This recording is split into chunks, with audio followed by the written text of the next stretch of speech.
The most powerful military in the modern world did not invent one of its most effective ways of fighting war. It borrowed it quietly, carefully, and for decades, it never fully admitted where it came from. What you're about to hear is not a story of weapons or battles, but of ideas. Dangerous ideas. Ideas so effective that once they were unleashed, they changed how wars were fought forever. And they all trace back to a small island nation fighting for survival, long before America ever stepped onto the global battlefield as a superpower. In the early years of the 20th century, the United States believed in strength through size, big armies, big factories, big firepower.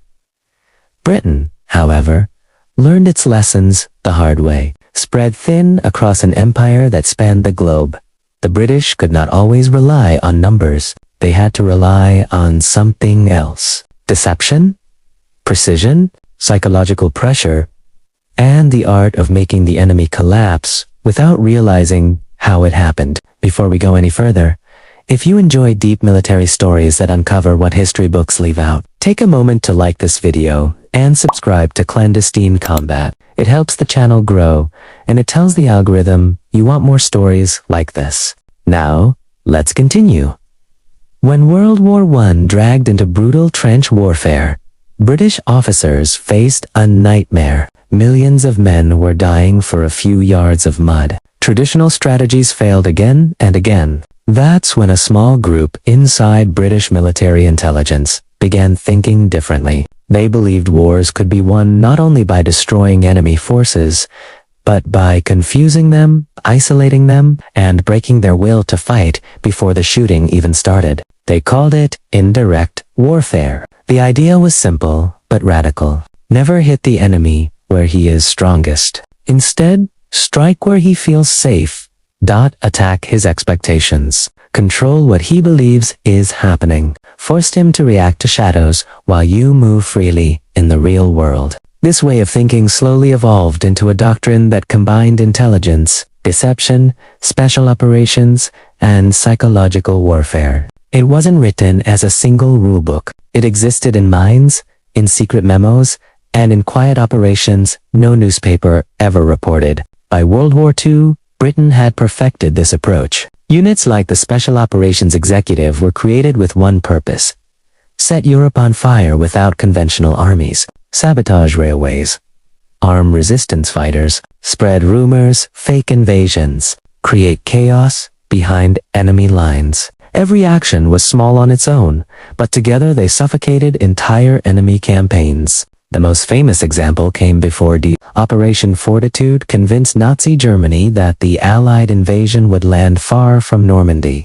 Fake armies, inflatable tanks, false radio traffic, and double agents fed Berlin a perfectly crafted lie. German divisions waited in the wrong place while the real invasion smashed through their defenses elsewhere. The war in Europe may have ended years later if that deception had failed. Across the Atlantic, American officers watched closely. At first, many were skeptical. The U.S. military culture favored directness, overwhelming force, clear objectives. But as the war progressed, American commanders saw the results. British methods worked.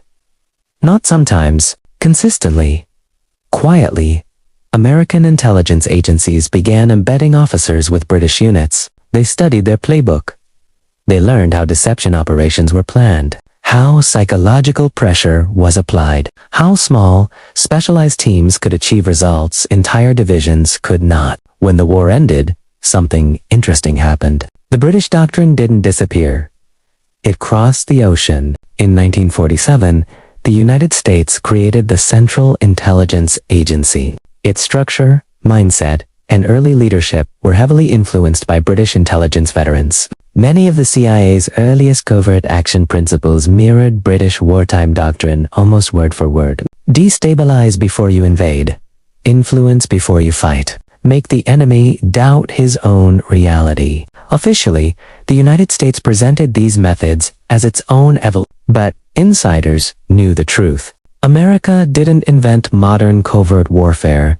It inherited it. This doctrine matured during the Cold War. Instead of tanks and bombers, wars were fought through proxies, coups, misinformation, and shadow conflicts. Iran in 1953, Guatemala in ke-1954. Operations that followed the same British logic: indirect pressure, plausible deniability, and strategic ambiguity. The British had taught that the most powerful weapon in war is uncertainty. If the enemy does not know who is attacking him, where the threat is coming from, or even whether the threat is real, he wastes energy, makes mistakes, and eventually breaks. The United States applied this doctrine on a global scale. Special forces units were created, trained not just to fight, but to influence. Green Berets didn't just carry rifles. They carried ideas. Train locals. Shape narratives.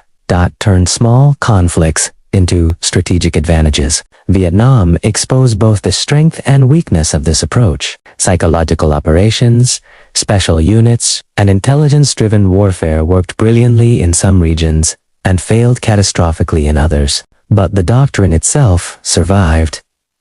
It adapted. By the time the War on Terror began, British influence was everywhere, even if no one talked about it. Joint Special Operations Command, black sites, drone campaigns, influence operations, and information warfare all carried the fingerprints of that original British mindset. Fight in the shadows, control the story, strike surgically, deny involvement when necessary. What made this doctrine so dangerous was not violence, but subtlety. Bombs create enemies.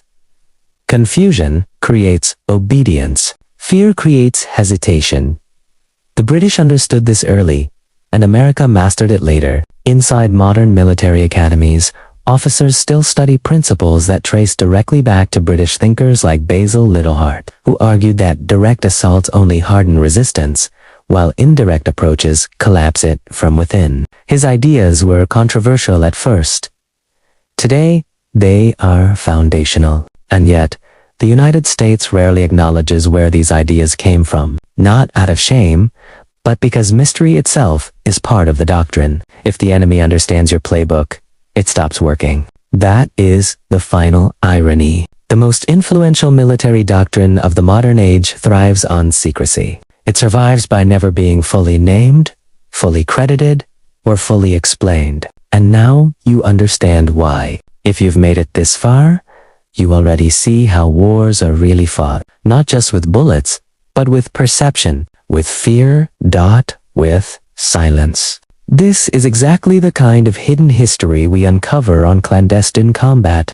Before you go, drop a comment and tell us what surprised you most about this doctrine. Share this video with someone who thinks wars are only won on battlefields. And if you haven't already, subscribe to stay ready for the next story they never wanted you to hear. Because in modern warfare, what you don't see is often the deadliest weapon of all. What most people never realize is that this doctrine did not stay limited to wars alone. Over time, it began shaping how power itself was exercised. Military operations became quieter, cleaner on the surface, and far more complex underneath. Victory was no longer announced with parades. It was measured by stability, influence, and the absence of open resistance. That philosophy was pure British in origin and profoundly American in execution. After World War II, Britain's empire declined, but its ideas did not. The United States stepped into the vacuum, inheriting not just global responsibilities, but the invisible methods required to manage them.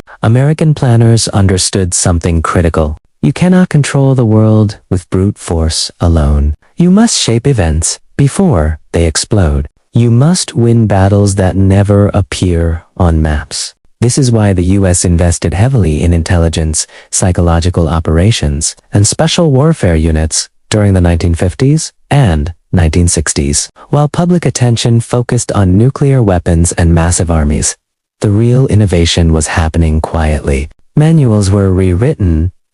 Training doctrine changed. Officers were taught to think like chess players, not boxers. British advisors were still there, quietly influencing strategy. They emphasized patience, long games, pressure applied slowly, almost invisibly. The enemy should never feel attacked directly. He should feel surrounded by problems, doubt, and internal fractures. This approach proved devastatingly effective in many Cold War confrontations. Entire governments collapsed without a single American division crossing a border. Elections were influenced.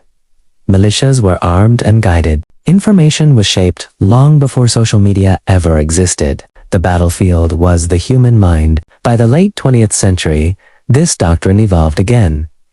Technology amplified its reach. Satellites, signals intelligence, cyber operations, and precision weapons allowed the United States to apply British-style indirect warfare at unprecedented scale. A single drone strike could remove a key figure. A single leaked narrative could destabilize an entire region. Yet the principle remained unchanged. Avoid direct confrontation whenever possible. Let the enemy exhaust himself. Control perception, act decisively, then disappear. This way of war required a new kind of soldier, not just strong, but adept, not just brave, but intelligent. Operators who could blend into foreign cultures, speak local languages, and operate independently with minimal oversight. This is where American Special Forces truly became the spiritual descendants of British commandos. Training emphasized autonomy, initiative, moral pressure. Soldiers were taught to think, not just obey. That concept shocked many traditional commanders, but it worked. Small teams achieved outsized results because they understood the environment better than their enemies ever could. The war on terror pushed this doctrine to its limits. The enemy was no longer a nation, but an idea. No front lines, no uniforms, no clear victory conditions. And once again, indirect warfare became the primary tool. Raids replaced invasions. Intelligence replaced occupation. Influence replaced control. While large-scale wars grabbed headlines, the real fight happened in shadows through night operations, local alliances, and relentless information pressure. Critics argue this approach creates endless conflict. Supporters argue it prevents larger wars. Both may be right. What cannot be denied is its effectiveness. Time and again, indirect methods achieved objectives that conventional warfare could not. Even today, this doctrine continues to evolve. Cyber warfare, economic pressure, and narrative control are modern extensions of ideas first tested by British planners nearly a century ago. The tools have changed. The battlefield has expanded. The philosophy remains. And that is why the United States never truly admitted where it all began. Acknowledging the source would mean acknowledging the strategy itself. And strategies like this lose power when they are fully exposed. Secrecy is not a side effect. It is the weapon. If you think about it, the greatest victories of this doctrine are the ones you never hear about. Conflicts that never erupted. Alliances that never broke. Enemies that never unified. Silence is the proof of success. This is the uncomfortable truth of modern warfare. The loudest wars are often failures. The quiet ones shape history. And now, you are part of a very small group who understands this reality. One of the clearest examples of this doctrine in action came not with explosions, but with silence. In the early years of the Cold War, Eastern Europe was a pressure cooker. The United States did not invade. It did not bomb. Instead, it funded radio stations, cultural programs, labor movements, and underground networks. Messages were broadcast daily, carefully worded to sound local, familiar, and trustworthy. The goal was not rebellion overnight. The goal was erosion, slowly convincing people that the system ruling them was temporary, fragile, and already cracking. Britain had used the same method decades earlier across its empire. America simply scaled it up. Another case unfolded in the Middle East, where influence mattered more than territory. Rather than placing large forces on the ground, intelligence services worked through intermediaries, tribal leaders, militias, financial pressure points. Entire regions shifted alignment without formal declarations of war. When violence did erupt, it appeared spontaneous, internal, and unavoidable. In reality, it had been guided for years by unseen hands. This was indirect warfare at its most refined. No flags raised, no speeches given, just outcomes achieved. Latin America offers another uncomfortable example. Governments rose and fell not because of invasions, but because legitimacy collapsed from within. Economic narratives were shaped. Key individuals were isolated. Opposition movements were quietly supported until momentum became irreversible. When change finally happened, it looked organic. History books would later debate causes, never fully agreeing. That confusion was not a failure. It was success. Even modern special operations follow the same logic. When a Havalia target disappears in the night, the message is not only about removal.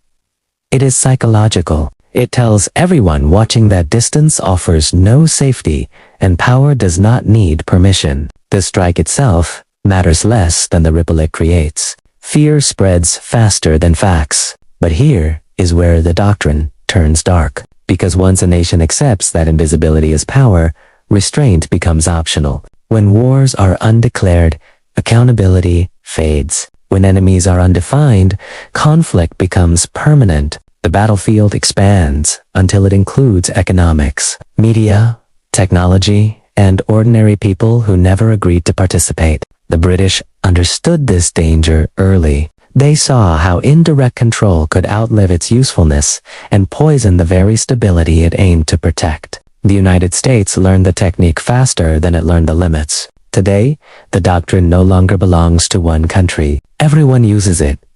Rivals studied the same history. They copied the same playbook. They learned the same lessons. Influence operations, cyber attacks, narrative warfare, and proxy conflicts are now constant, overlapping, and global. This is the final evolution of the doctrine. A world where war never ends, because it is never officially begun. And that leads to the most disturbing realization of all. If this strategy works best when no one notices it, then peace becomes impossible to confirm. Stability might simply be control done well. Silence might not mean safety, it might mean submission. The United States copied the doctrine because it worked. It kept copying it because it kept winning. But victories achieved in the shadows leave no clear moment of closure. No surrender, no reckoning. Just an endless management of threats that must always exist to justify the methods used against them.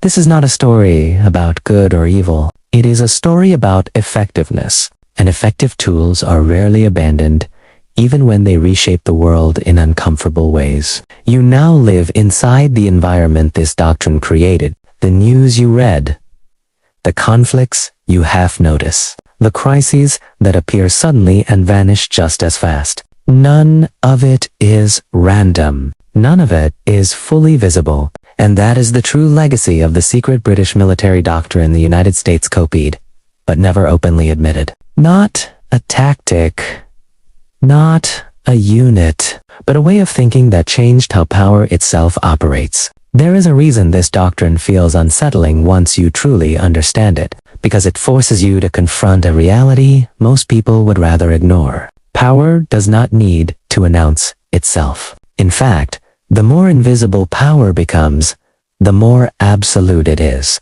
One of the most revealing examples appeared in Southeast Asia long before it reached global headlines. Before open conflict escalated, advisors were already on the ground. They did not arrive with tanks or banners. They arrived with training manuals, cash, and quiet conversations. Villages were influenced one by one. Loyalties were shifted subtly. When fighting finally broke out, the outcome had already been shaped. The battlefield only confirmed decisions made years earlier in silence. This pattern repeated itself across continents. Africa saw borders destabilized, not through invasion, but through manipulation of internal fractures. Ethnic tensions were studied, amplified, and exploited. Arms flowed through third parties. Blame became impossible to assign. When violence erupted, the world saw chaos. Strategists saw predictability. What made this doctrine so powerful was not cruelty, but patience. It did not rush results. It waited for pressure to accumulate. It allowed societies to weaken themselves while believing the process was natural. By the time intervention became visible, resistance was already fractured. This way of war changes the meaning of responsibility. When no single action can be pointed to as the cause, accountability dissolves. Leaders fall, systems collapse, populations suffer, and yet no formal enemy can be named. The United States adopted this doctrine because it promised control without occupation, influence without ownership, victory without fingerprints. But every advantage carries a cost. Over time, intelligence agencies gained influence equal to conventional military forces. Decisions moved away from public debate and into classified rooms. Actions were justified by prevention, by future threats that could never be fully proven or disproven. This is the natural outcome of indirect warfare. When perception becomes the battlefield, truth becomes flexible. Even allies were not exempt. Surveillance expanded. Trust narrowed. Everyone became both partner and potential threat. This mindset did not emerge overnight. It was inherited, refined, and normalized. Technology accelerated everything. Information moved faster than human judgment. Narratives could be shaped in real time. Entire populations could be influenced without realizing they were being targeted. The doctrine no longer required proximity. Distance became irrelevant. At this point, the line between war and peace dissolved completely. Ask yourself this question. If a nation can weaken another through economics, cyber pressure, media influence, and covert action without firing a shot, was a war ever fought? And if so, when did it begin? This is why modern conflicts feel endless. There is no declaration, no climax, no resolution, only continuous pressure, a permanent, low-grade conflict humming beneath everyday life. The British understood this danger but lacked the scale to fully unleash it. The United States had both the reach and the resources. And once the machine began moving, stopping it became impossible. Because systems built on threat require threats to survive. This is the darkest truth behind the doctrine. Peace is no longer the absence of war. It is the successful management of instability. Every generation grows up inside this framework without realizing it. News cycles spike with crises and then move on. Conflicts flare and fade.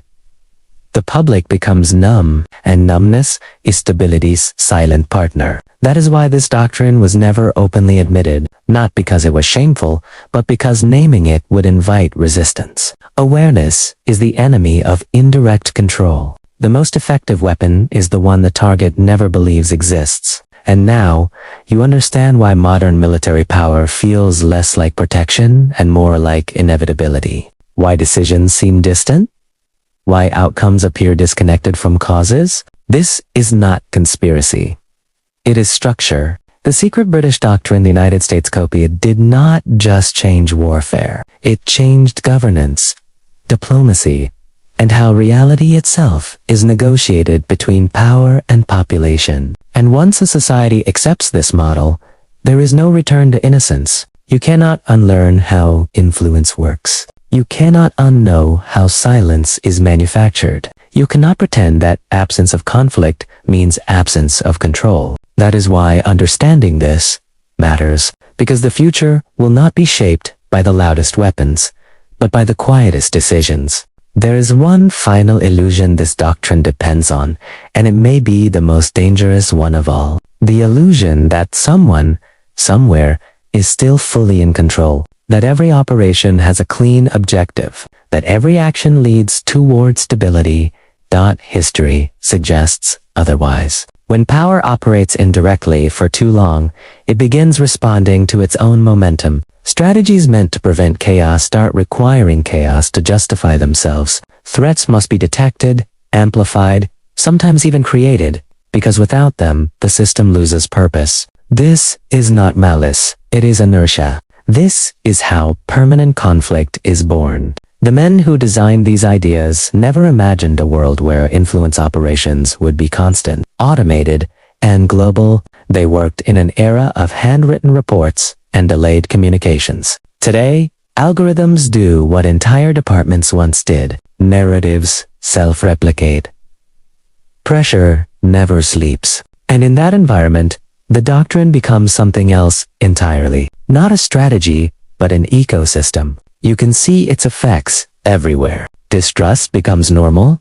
Certainty becomes suspicious. Truth fragments into versions, each tailored to its audience. People argue fiercely while never agreeing on what they are arguing about. This is not accidental. Confusion is stable. Clarity invites resistance. The most unsettling part is that no villain is required. No single mastermind. Just systems following incentives, refining techniques that work, discarding those that don't. The doctrine survives because it adapts faster than ethics can catch up. At some point, the question stops being who copied whom and becomes whether anyone remembers how to stop. Because when indirect warfare becomes the default state of global interaction, peace is no longer a goal. It is a temporary condition. A pause between pressures. This is why modern leaders speak in ambiguity. Why statements are carefully worded to mean everything and nothing at once. Why accountability dissolves into committees, classifications, and time. The doctrine protects itself by design. And here is the final, uncomfortable truth. A society shaped by invisible conflict begins to police itself. Fear replaces force. Uncertainty replaces obedience. People censor their thoughts, not because they are told to, but because they are never sure who is listening, watching, or influencing the space around them. This is the ultimate success of indirect control, when resistance feels pointless, not because it is crushed, but because it cannot find its target. The British planted the seed out of necessity. The United States grew it to global scale out of capability. And now, the world lives inside its shadow. The age of declared wars is fading. The age of managed instability has already arrived. Understanding this does not make you paranoid. It makes you literate in power. Because once you see the pattern, you realize it has been repeating all along. If this story held your attention to the end, then you are already doing something rare. You are thinking beyond the surface. Leave a comment and say whether this doctrine makes you feel safer or more uneasy. Share this video with someone who still believes history is driven only by open battles and public decisions. And stay connected with Clandestine Combat, where we don't just recount wars, we expose the architecture behind them. The future will not be loud. It will not march in formation. It will not declare itself. It will arrive quietly, already decided, while everyone is distracted by the noise. And by the time you realize a war has begun, it may already be over.